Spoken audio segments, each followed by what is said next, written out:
Os muiños de Mosende, no Porriño, son unha peza clave da historia rural galega, especialmente entre os séculos XVII e XIX.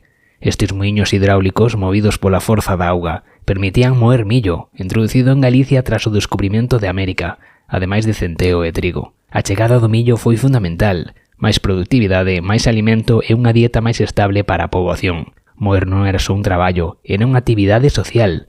Os muiños funcionaban por quendas e mentre se gardaba, a xente cantaba e bailaba. Así naceron as muiñeiras, ligadas directamente a estes espazos de encontro.